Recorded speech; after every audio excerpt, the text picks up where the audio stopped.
जय हिंद, नमस्कार। NPS academy YouTube channel में आप लोगों का स्वागत है। और आज हम लोग फटाफट 16-17 नवंबर के जो महत्वपूर्ण करंट अफेयर क्वेश्चन बने हैं उसके बारे में दोस्तों चर्चा करेंगे। ठीक है, क्वेश्चन नंबर फर्स्ट की ओर ध्यान देते हैं। क्वेश्चन नंबर हमारा फर्स्ट है, जलवायु परिवर्तन क्लाइमेट चेंज जैसी समस्याओं से निपटने के लिए भारत सरकार ने एक योजना शुरू की है जिसका नाम मिशन लाइफ है। तो मिशन लाइफ किससे संबंधित है? जलवायु परिवर्तन से संबंधित है। और इसका मेन पर्पस क्या होगा? पर्यावरण को अनुकूल बनाना। ठीक है, पर्यावरण ज़्यादा नुकसान ना हो, इसलिए मिशन लाइफ की शुरुआत गवर्नमेंट के द्वारा किया गया। ठीक है, और इसे जो है नेसेसरी कर दिया जाएगा कि भाई इस मिशन लाइफ को पढ़ाई से जोड़ा जाए। सभी स्कूली छात्रों को एक बुक दी जाएगी जिसमें इससे सभी बातें लिखी हुई होगी। इसकी शुरुआत यदि बात करें भारतीय प्रधानमंत्री नरेंद्र मोदी के द्वारा जब COP26 का ग्लासगो में कॉन्फ्रेंस हुआ था तो अपना विचार ये पूरे वर्ल्ड स्तर पर रखे थे और गवर्नमेंट ने 2022 में मिशन लाइफ की शुरुआत कर दी। अगले प्रश्न की ओर दोस्तों बढ़ते हैं। प्रश्न संख्या सेकंड आपके पास है, फैक्चुअल क्वेश्चन है। दिल्ली के प्रगति मैदान में 41वें इंटरनेशनल ट्रेड मेले का आयोजन या शुरुआत की गई। तो आपसे सीधा दे देगा प्रगति मैदान में 2022 में जो सम्मेलन 2022 में जो अंतर्राष्ट्रीय व्यापार हुआ है वह कितने नंबर का है? तो 41वें नंबर का है। अगले सवाल की ओर बढ़ते हैं। सवाल नंबर थर्ड, COP27 की मीटिंग 2022 में कहाँ हुई? तो मिस्र। ये बहुत ही दोस्तों इंपॉर्टेंट क्वेश्चन है, तो इसे मिस मत कीजिएगा। डायरेक्ट सवाल दे देगा कि COP27 की मीटिंग कहाँ बुलाई गई? तो मिस्र इजिप्ट में बुलाई गई, जो एक अफ्रीकन कंट्री है। ठीक है, और इस मिस्र में यदि देखा जाए तो भारतीय प्रधानमंत्री नरेंद्र मोदी के द्वारा या इंडियन गवर्नमेंट के द्वारा एक लक्ष्य रखा गया, एक गोल रखा गया है कि 2070 तक भारत का जो कार्बन उत्सर्जन है वह जीरो हो जाएगा। मतलब भारत 2070 तक पॉल्यूशन फ्री हो जाएगा। अगले प्रश्न की ओर ध्यान देते हैं।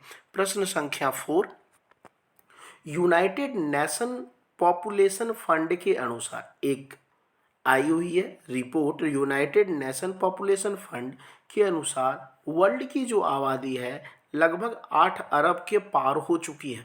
ठीक है, 8 अरब के पार हो चुकी है। पिछले 12 वर्षों में 100 करोड़ आबादी बढ़ी है। तो अब इमेजिन कीजिए कि 12 वर्ष में 100 करोड़ बढ़ चुकी है।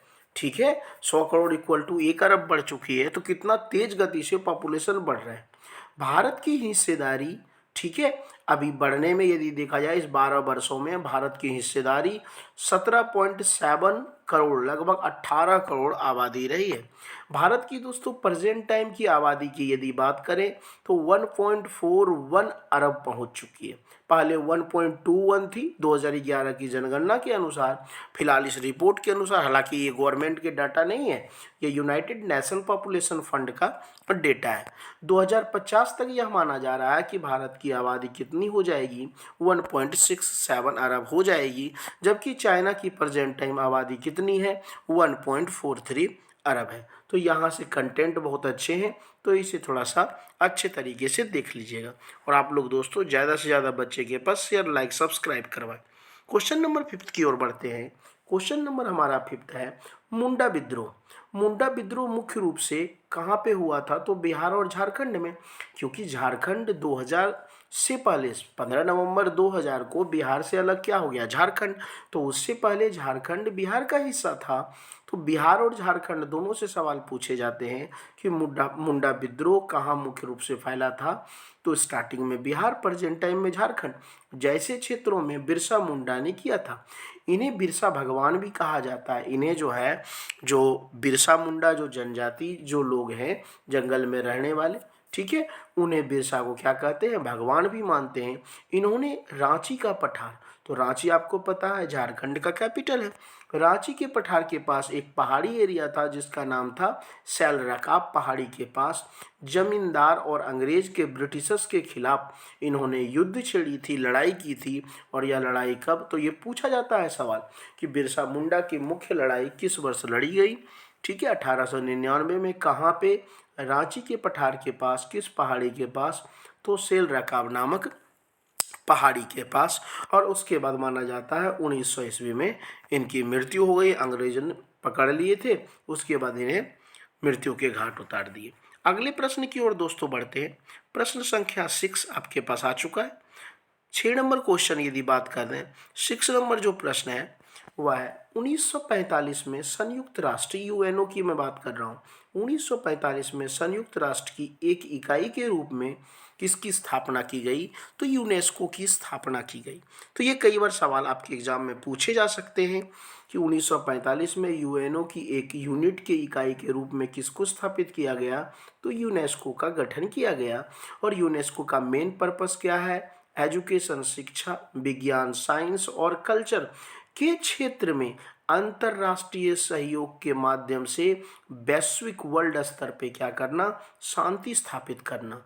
तो यूएनओ की एक यूनिट इकाई है यूनेस्को, जिसका मेन पर्पस शिक्षा, विज्ञान और संस्कृति के क्षेत्र में पूरे विश्व स्तर में शांति स्थापित करना। अगले प्रश्न की ओर दोस्तों बढ़ते हैं। प्रश्न संख्या 7 आपके पास आ चुका है। हाल फिलहाल में मैं पिछले वीडियोस में आप लोग को बता चुका हूं कि G20 का जो कॉन्फ्रेंस चल रहा है, ठीक है, हो चुका है G20 का कॉन्फ्रेंस, वह इंडोनेशिया के बाली में हुआ था। और इसके वहाँ पे लीडरशिप कौन किए थे? भारतीय प्रधानमंत्री लीडरशिप किए थे।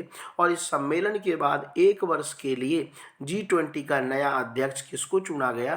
तो भारत। तो उसमें जनरली क्या होता है, एक देश को चुना जाता है 1 वर्षों के लिए अध्यक्ष के रूप में। तो 2022-23 के लिए G20 का नया जो अध्यक्ष चुना गया वो किस देश को चुना गया?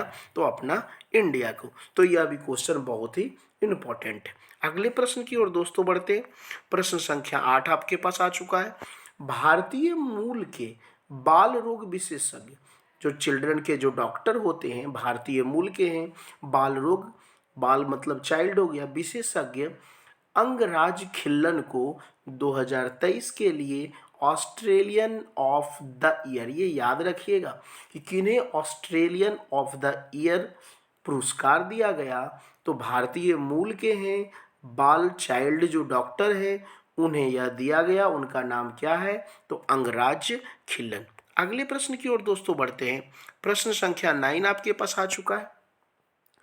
भारतीय पीएम के द्वारा एक भारत श्रेष्ठ भारत, बहुत ही दोस्तों जबरदस्त ये भी सवाल है।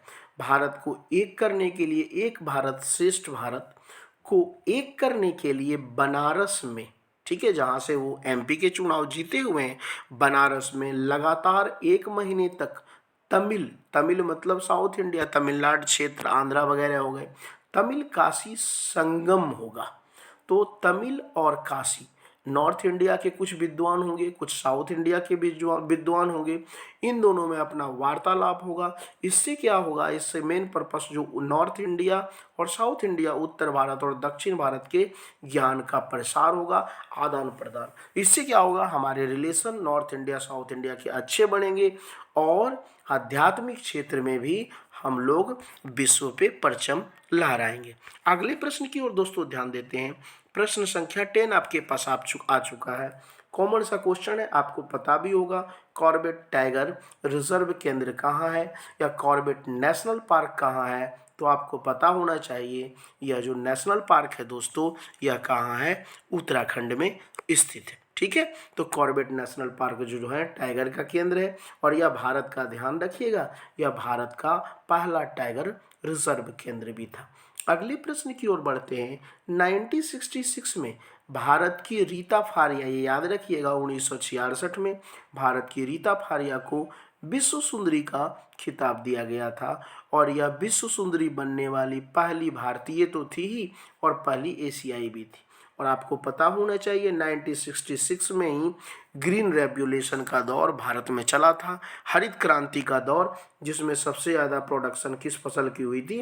तो गेहूं की पैदावार दोस्तों ज़बरदस्त हुई थी। अगले प्रश्न की ओर, और आज का अंतिम प्रश्न दोस्तों, ज़्यादा से ज़्यादा बच्चे के पास लाइक शेयर सब्सक्राइब करवाएं। अंतिम प्रश्न है 1869 में, फैक्चुअल सवाल है, कई बार पूछे गए आपके एग्जाम में। 1869 में अंतर्राष्ट्रीय व्यापार को आगे बढ़ाने के लिए स्वेज कैनाल, स्वेज नहर खोला गया। तो ये पूछा जाता है कि स्वेज नहर जो है कब खोला गया, तो 1869 से याद रखिएगा कि महात्मा गांधी का जन्म भी इसी वर्ष हुआ था।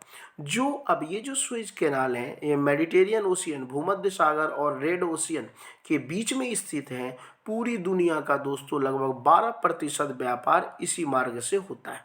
ठीक है, तो स्वेज कैनाल किसके बीच स्थित है, भूमध्य सागर और लाल सागर के बीच।